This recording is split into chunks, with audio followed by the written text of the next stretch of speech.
Cool. Oops. Hey, what's up? It's Frank here from DataDriven.tv, the podcast where we explore the emerging fields of data science, machine learning, and artificial intelligence. So I'm actually on vacation this week in the mountains of North Carolina. All right, so let me shut off notifications. Bear with me, folks. Bear with me. There we go. All right, start that over. Hey, what's up? It's Frank here from DataDriven.tv, the podcast where we explore the emerging fields of data science, machine learning, and artificial intelligence. So I'm on vacation this week in the mountains of North Carolina, western North Carolina. And you can tell I got a bit of a scruff on the beard if you're watching the video. But one of the things that you do here, or one of the things you can do here, is gem mining. And basically, it's something my older son's really into. Now this year my younger son's really into it as well. And he is, so basically how it is, you go to a place and you buy a big bucket of dirt, basically, that's filled with rocks and things like that. Now depending on the place, they just, the place I was just at, they kind of explain the process. So the process is that they buy dirt by the pound, and they just basically shovel it and dump it in different sized buckets. And this is what you do. You take the bucket, and the bucket is mostly dirt or sand, and inside of there are semi-precious stones. So opals, rubies, emeralds, that sort of thing, quartz, amethysts, stuff like that.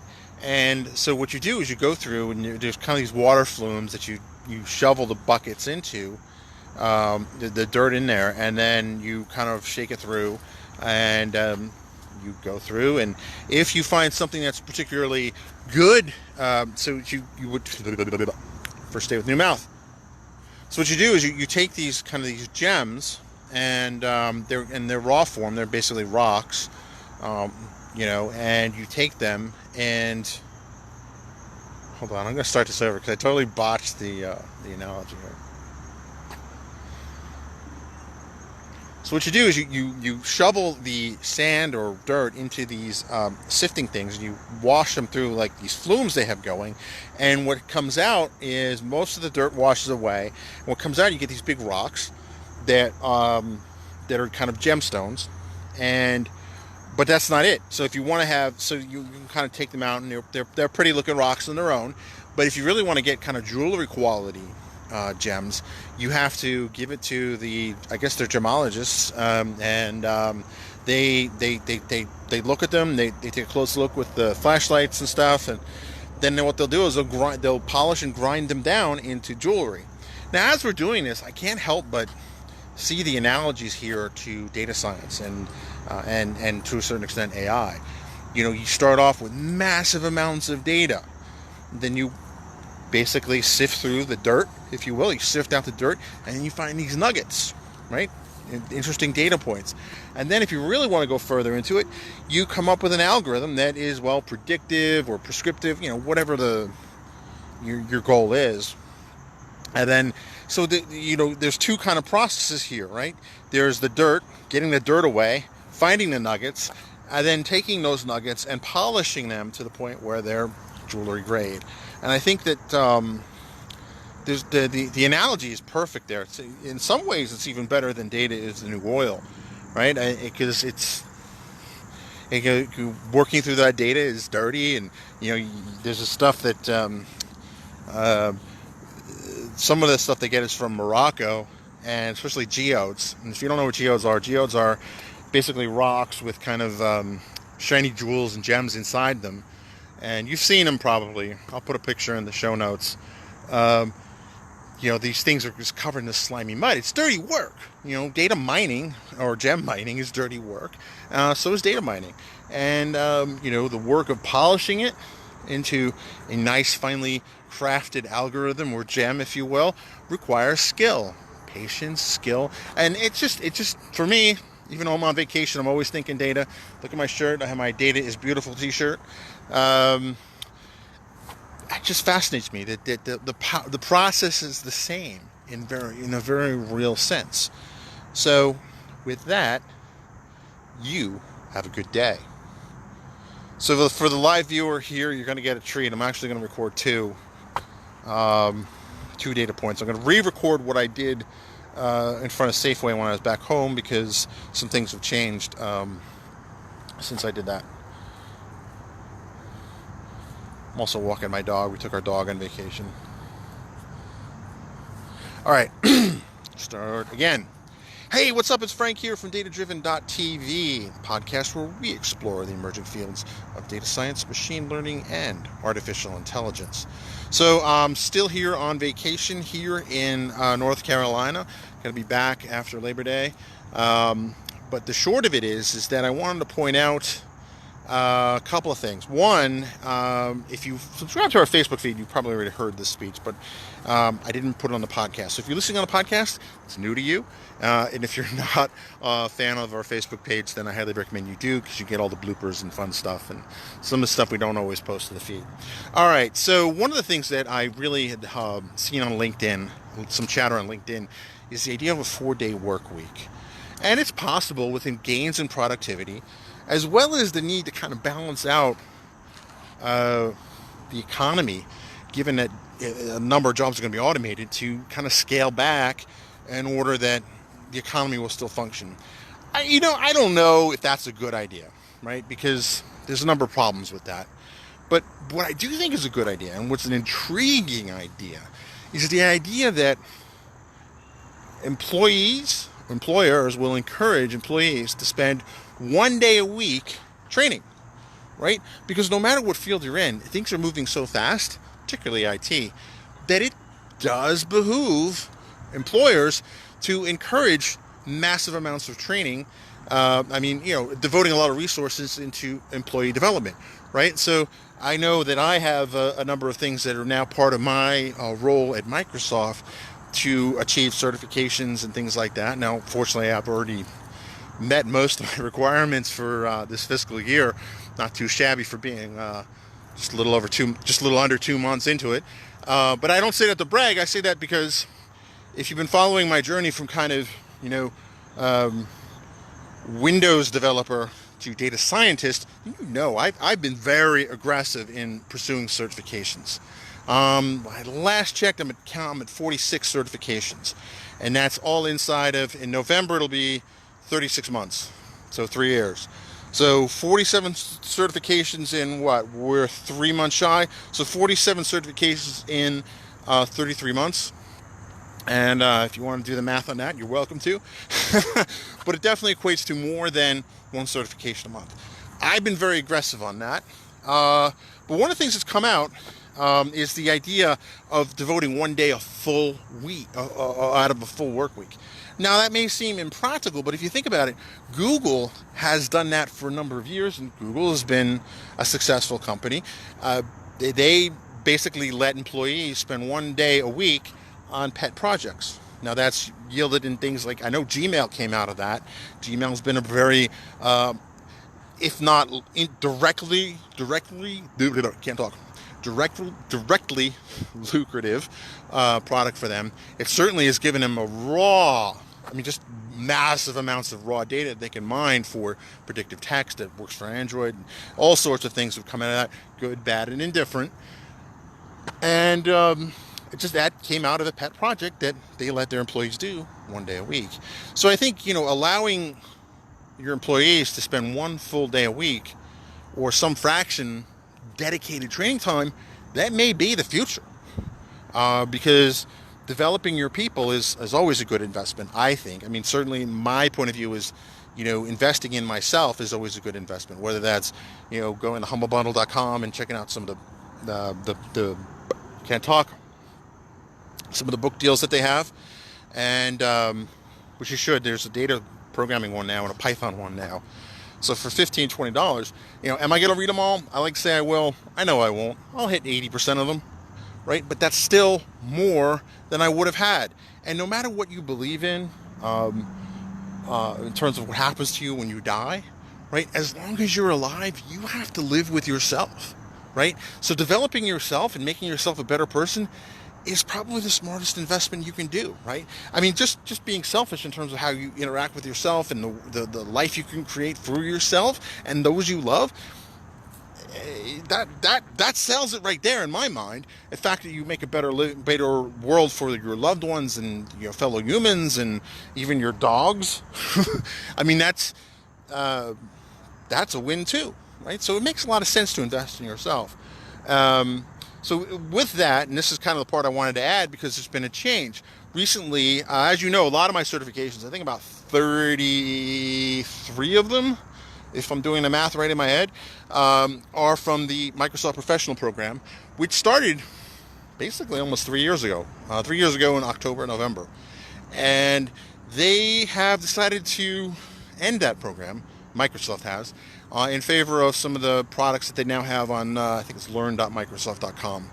Now, I've played around with some of the stuff on learn.com, learn.microsoft.com. It's good stuff. Is it to the same caliber and degree that the stuff on edX is? So when I first started, it was just the data science professional program. They've now added at least half a dozen other ones. And Andy and I did the data engineer one. I also did the AI one. I was in the middle of working on the IoT certification, but I have to wrap that up by December if I want to get that certification. I don't know if I will. I want to focus on data warehousing and Cosmos DB, NoSQL type stuff. So I don't know if that's going to happen. I was going to do it. I was planning on doing it by March, but it's not going to exist by then. So I have mixed feelings about this, right? I like the stuff on the new stuff that they're pushing people to. What I did like about the edX courses is the MOOC format. It was really, it had just enough of the structure that you'd expect from a university course, but enough of the online flexibility that you can do it when your kids go to bed. You know, I would be up till 2, 3 in the morning sometimes, taking classes and certifications, where I'd get up early and work on a couple hours of training material. Then, you know, the new stuff, it's more flexible in the sense that it's completely online. There is kind of the sense of a curriculum, but you don't get the same sense of accomplishment. Now, maybe that's just me. Maybe it's subjective. I think the content is roughly the same in quality. I just like the format and structure of the edX classes, and I'm sad to see them go, because I really think they are one of the best ways to learn data science that's been around for several years, and they've been affordable. I mean, they started off at $49 a course. There's about 10 courses, so do the math. That's $490. Then midstream they switched to $99. Even at $1,000, it's still a bargain. If you look at the Johns Hopkins program, which one, when I started was primarily Hopkins and MIT. Hopkins wanted $15,000, and MIT wanted upwards to, it was $40,000. This is 3 years ago, so it's probably more by now. But there's also a lot more competition too. I got a lot out of the edX MPP, or Microsoft Professional Program. I'm sad to see it go, but it seems like the decision's already been made.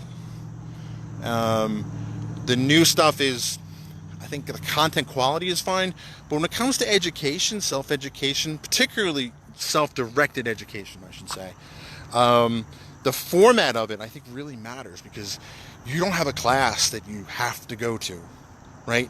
There's no real guidepost if it's all virtual. So the problem with that is it just doesn't have, it just doesn't have the same kind of feel of you go through a course. They have kind of this gamification thing where you get so many points. I don't know, it doesn't feel the same. Now, is that me being something I'm used to? I'm going to give the new stuff a shot with an open mind. I've already played around with some of it. But that's just it. Sorry to see it go. I disagree with the decision, but that and $5 will get you a $5 footlong Subway. So with that, I want to point out, speaking of virtual, we had the virtual conference. Now, a virtual conference is something that's very unique. So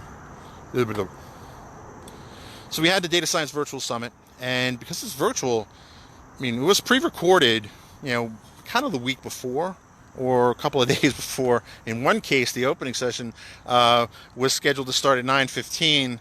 The recording was uploaded at 9:14, so it was really hot off the press. But all the material is still good. You can go there, use code DataDriven to all caps to get 50% off. So the $24.97 cost will get you down about $12.50. Totally check it out. It's still great content. We have some of the best speakers in the world because it is virtual, right? So again, it's that same thing where you capture enough of kind of the original format, which is the summit. Well, we have everything but the travel and all the stuff that goes along. Sorry, we didn't have cookies in the hallway and stuff like that. So we don't have that, but you also didn't have to get into an airport, take your shoes off, go through all the drama of flying to one of the cities. Check it out. Use code DataDriven. Get 50% off. We had a lot of people love the format. We are doing another one. In fact, hopefully on my way back to DC, I'm going to bump into Andy, and we'll do some strategizing for what our next virtual summit's going to be, and some other projects that we're talking about. And but definitely check out the summit. We had Reza Rad, Leila Attadi, Nick Harris, Catherine Wilhelmsen. So all these people from around the world, from, well, Nick's in Virginia, so, but, New Zealand, Norway, we were able to bring them to you for just, for data-driven listeners, just $12.50. You can attend something that would be able, you would have to spend thousands of dollars just to travel to and get a hotel, plus a ticket.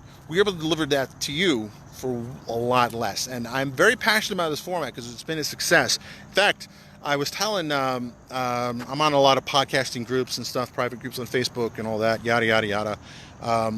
But what was really cool is I posted it, we had our first summit and it was a roaring success. So one of the guys who runs the Virtual Summit podcast, Mark Wade, nice guy, he's like, hey, would you want to come on the show and talk about it? And I was like, sure. So, that'll be out in a week or two. So definitely check that out. But as for me, I'm going to enjoy the beautiful weather here in North Carolina and plan the next summit, plan the cool things that are going to happen after Labor Day. So with that, you have a good day. Hey, Marty, how's it going? I got 2 viewers. Hello. So this part will not be in the final edit, but I can show you my dog. Come here. We took this guy with us. Hey, you want to say hello? He says hello. I think you might be the first dog on the podcast. So I have a bunch of dogs. If you didn't know, you don't follow me on social media. This is dog number 5. Yeah, I know. I'm crazy like that. So with that, I see the kids getting restless, and they're going to start shouting any minute now. They've been very patient. So you have a great day.